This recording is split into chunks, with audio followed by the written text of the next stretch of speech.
Hello guys, അപ്പോൾ എന്തൊക്കെയുണ്ട് വിശേഷം? ഇന്നത്തെ റെസിപ്പി കണ്ടല്ലോ, കല്ലുമ്മക്കായ്, അതും ബീച്ച് സൈഡിൽ നിന്ന് കിട്ടുന്ന അതേ ടേസ്റ്റിൽ. വീഡിയോ ആദ്യമായി കാണുന്നവർ സബ്സ്ക്രൈബ് ചെയ്യുക. ടിപ്സ് ആൻഡ് ട്രിക്സിനായി മുഴുവനായും കണ്ടു നോക്കുക. അതിനായി ആദ്യം പുഴുങ്ങലരി അരക്കപ്പ് നല്ല തിളച്ച വെള്ളത്തിലിട്ട് മിക്സ് ചെയ്ത് മൂടി കുതിരാൻ വേണ്ടി മാറ്റിവെക്കാം. വേറൊരു പാത്രത്തിൽ സെയിം അളവിൽ അരക്കപ്പ് പച്ചരി നോർമൽ വെള്ളത്തിലിട്ട് കുതിരാൻ വേണ്ടി മാറ്റിവെക്കാം. പിന്നെ ആവശ്യമായിട്ടുള്ളത് അരക്കപ്പ് ചിരകിയ തേങ്ങ, ഒരു കഷ്ണം സവാള, ഒരു പച്ചമുളക്, 1 ഇഞ്ച് വലുപ്പത്തിൽ ഇഞ്ചി. ഇനി കല്ലുമ്മക്കായ് ക്ലീൻ ചെയ്യേണ്ടത് എങ്ങനെയെന്ന് നോക്കാം. ആദ്യം പുറം ഭാഗം നന്നായി ക്ലീൻ ചെയ്യുക. പുറത്ത് ഷെൽസൊക്കെ ഒട്ടിപ്പിടിച്ചിട്ടുണ്ടാകും, അതൊക്കെ ക്ലീൻ ചെയ്ത് തുറന്നു കൊടുക്കാം. ഈ കാണുന്ന ഭാഗം കട്ട് ചെയ്യാം. പൊതുവെ അധിക പേർക്കും കല്ലുമ്മക്കായ് കഴിക്കാൻ വേണ്ടി പേടിയാണ്. ഈ കാണുന്ന ഭാഗം നീക്കിയാൽ അതിനുള്ള പരിഹാരവുമാകും. അതായത് ഈ കാണുന്ന ഭാഗമാണ് പലർക്കും വയറുവേദന ഉണ്ടാക്കുന്നത്. അത് ജസ്റ്റ് വലിച്ചെടുത്താൽ മതി.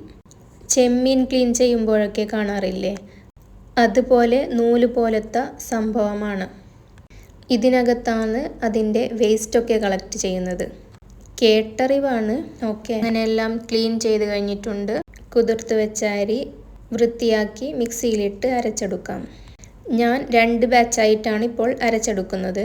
കൂടെ സവാള, അരക്കപ്പ് തേങ്ങ, എരിവിനാവശ്യമായ പച്ചമുളക്, ഇഞ്ചി, പാകത്തിന് ഉപ്പ്, 1.5 ടീസ്പൂൺ പെരുംജീരകം, പാകത്തിന് വെള്ളം ഒക്കെ ചേർത്ത് തരിതരിപ്പോടെ അരച്ചെടുക്കാം.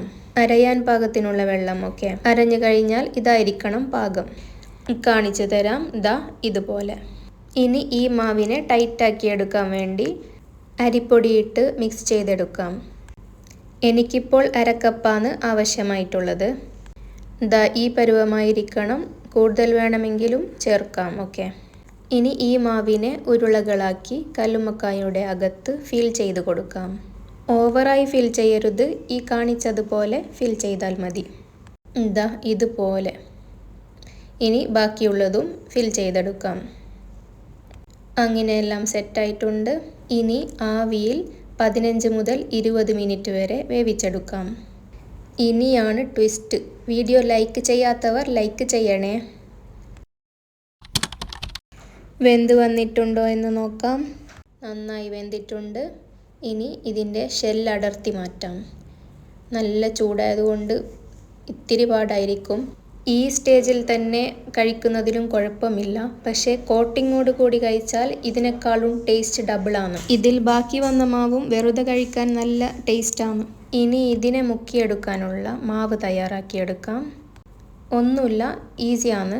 എരിവിനാവശ്യമായ മുളക് പൊടി, മഞ്ഞൾപ്പൊടി, കറിവേപ്പില, വെളുത്തുള്ളി ചതച്ചത്, ഇത്തിരി വെള്ളവും ഒഴിച്ച് മിക്സ് ചെയ്തതിന് ശേഷം ഈ മാവും കൂടിയിട്ട് കോട്ടിങ് കൊടുക്കാം. എന്നിട്ട് ഇതിനെ വെളിച്ചെണ്ണയിൽ ഷാലോ ഫ്രൈ ചെയ്തെടുക്കാം. എല്ലാ സൈഡും നന്നായി മൊരിയിച്ചെടുക്കാം. വെളുത്തുള്ളി, കറിവേപ്പില ഒക്കെ ഇട്ട് കൊടുത്ത് വേണം മൊരിയിച്ചെടുക്കാൻ. അതിലാണ് ഫ്ലേവർ ഇറങ്ങുന്നത്. അങ്ങനെ കല്ലുമ്മക്കായ ഫ്രൈ റെഡി. അപ്പോൾ എല്ലാവരും ഉണ്ടാക്കി നോക്കുക. വീഡിയോ ഇഷ്ടപ്പെട്ടാൽ ലൈക്ക് ചെയ്യുക, ഷെയർ ചെയ്യുക, സബ്സ്ക്രൈബും ചെയ്യുക. ബൈ.